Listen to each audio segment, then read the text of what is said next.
Have you ever called out Namo Amituofo in the stillness of night and felt an unexpected wave of peace washing through your heart? Have you wondered why this single phrase is revered as the treasure of treasures and supreme jewel among all Dharma practices? Welcome back to our channel. I'm your host, and today I want to share with you two profound insights. First, that reciting the Buddha's name is not mere lip service but a living embodiment of the three realities: verbal reality, causal reality, and responsive reality. And second, that limitless blessings unfold for us through three stages: hearing the Buddha's voice, encountering noble spiritual friends, and receiving the Buddha's direct empowerment. In Mahayana scripture, the Buddha's name is said to carry the three realities, making it foremost among all methods. Verbal reality means every syllable we utter is the unadulterated sound of truth, able to dissolve every affliction. Causal reality means each recitation draws upon a metaphysical power and vast merit, accumulating boundless virtue. Responsive reality means that when we truly concentrate on the Buddha's name, we inevitably experience the Buddha's compassionate support, removing obstacles and opening insight without our effort. Consider the story of an honest magistrate wrongfully imprisoned in medieval China, shackled each night to his cell walls.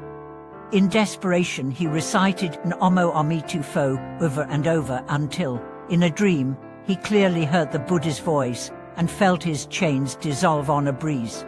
He awoke still bound, yet transformed. Fear had vanished.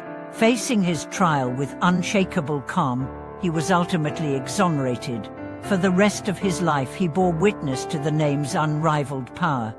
Centuries later in Yunnan, a young blind woman once with perfect sight lost her vision to illness. On a pilgrimage to the mountains with her mother, she silently mouthed Namo Amituofo and, to her astonishment, saw shimmering halos of light around every tree. As she recited again, the lights grew until she clearly perceived the outline of the Buddha's image. Tears streamed down her cheeks as she reached out to touch the statue's feet, and in that moment her sight returned. Villagers hailed her miracle as Buddha's light restored, but yet she simply answered, "Without that syllable, how could such a marvel occur?" When practitioners deeply realize the three realities, they understand that each utterance reverberates through the Dharma realm. What we hear with our ears is the Buddha's compassionate tone. What we feel in our heart is the illumination of limitless light. What appears in our life is the profound support that defies description. Worldly treasure turns to dust, but one sincere Namo places infinite merit in our hands. The blessings of the three realities unfold in three stages. First comes hearing the Buddha's voice. That sutra recitation gatherings, the collective chanting of the Buddha's name creates a resonance throughout the assembly and the Dharma realm. In a mountain temple at dawn and dusk, thousands of voices rise in unison, echoing like rivers flowing toward the pure land, inspiring newcomers to take refuge. Second is encountering noble friends. Sincere recitation of the Buddha's name attracts compassionate teachers and like-minded practitioners. A wandering traveler named Okwon, on the verge of losing his way in life, quietly chanted Namo Amituofo and soon met an itinerant monk who bestowed on him precepts and meditation instructions. From that day forward, Okwon became a bridge bringing the Pure Land practice to countless others. Third is receiving empowerment.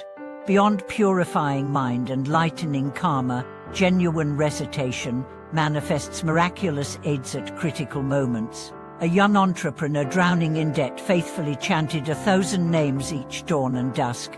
Half a year later he dreamed of a white-robed elder who revealed a new business strategy. Acting upon this vision, he secured a partnership that turned his fortunes around.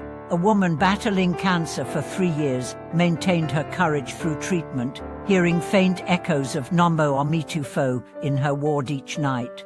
Unfazed by pain, she recovered fully, attributing her healing to the responsive power of the Buddha's name. Truly, the treasure of treasures, supreme jewel, is none other than this single syllable.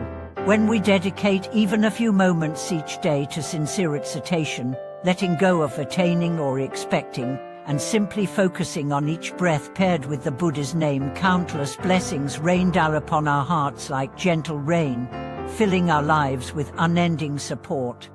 Even modern science corroborates that deep, focused repetition of a mantra induces a meditative brain state, lowering stress hormones and promoting relaxation. A government official plagued by insomnia tried every sleeping pill available until a fellow practitioner suggested 500 recitations of Namo Amituofo before bed. Within days, he fell asleep effortlessly and soon found his memory and concentration improving, boosting his productivity. Such is the living proof of responsive reality. Beyond these modern cases, the power of the Buddha's name has been witnessed across centuries in countless settings, from medieval pilgrimages to present-day urban centers. In the 3rd century CA, an Indian merchant named Avalokitesvara fell gravely ill while traveling through southern kingdoms. Alone in a foreign city, and seemingly beyond any human aid, he began softly murmuring, Namo Amituofo, as tears dampened his pillow. On the 5th night, a radiant figure appeared at his bedside, offering him a bowl of pure water and chanting the name together with him.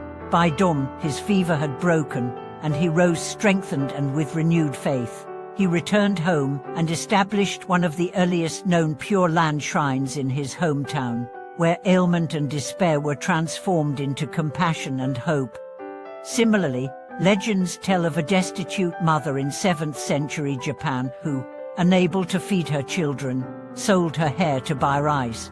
Each evening she pressed a single grain into her palm, offered it to a local Buddha image, and whispered Namo Amituofo. On the 3rd evening, a wealthy samurai heard her chant echoing through the courtyard and discovered her plight. Moved by her humility and faith, he provided for her family's needs. That shrine grew into a center of almsgiving and Pure Land practice, illustrating how the simple act of recitation can ripple outward, touching not only one life but entire communities.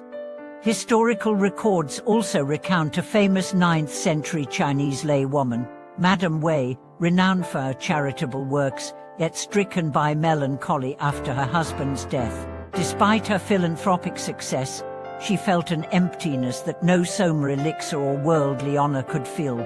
A traveling monk introduced her to reciting Namo Amituofo, explaining that the name itself carries the presence of boundless light and compassion. As she chanted daily, Madame Wei's heart gradually opened. She began organizing free medical clinics and free education for orphans, crediting her renewed courage to the constant companionship of Amituofo power. Even in contemporary megacities, where noise and distraction dominate, sincere recitation continues to bear fruit. A young software engineer in San Francisco, overwhelmed by deadlines and losing faith in herself, discovered a small group meeting weekly in a rented community hall. She arrived skeptical yet curious. That evening, as dozens of voices chanted Namo Amituofo, she felt something click inside, a sudden stillness that cut through her racing thoughts. Within weeks she found herself more patient with colleagues and able to solve complex problems calmly. She later started an online forum for remote chanting sessions, connecting practitioners across time zones and showing how ancient practice adapts seamlessly to digital life. Behind these narratives lies the heart of the practice, the sincerity of mind. One may recite the Buddha's name 100,000 times, but without genuine focus and heartfelt devotion, the syllables remain empty echoes. To illustrate, there was once a scholar who perfected his phoneticas, ensuring each Amituofo was articulated flawlessly, yet he felt no change in his life, and mocked others who claimed miraculous outcomes. A seasoned nun invited him to sit in stillness and recite once more, this time placing all judgment aside and directing his attention inward. As he chanted, his mind slipped into a clarity unlike any he had known. and he understood that articulation serves only to guide the mind. The true efficacy lies in the union of breath, sound, and intention. Practically speaking, integrating recitation into daily life can be both simple and profound. One method is to pair each chanting session with acts of kindness. After a morning round of Namo Amituofo, sending a supportive message to a friend in need. After evening recitation, reflecting briefly on one good deed you performed that day. In this way, the recitation and compassionate activity feed one another, reinforcing both inner transformation and outward benefit. Schools of Pure Land have also developed specialized methods to deepen concentration.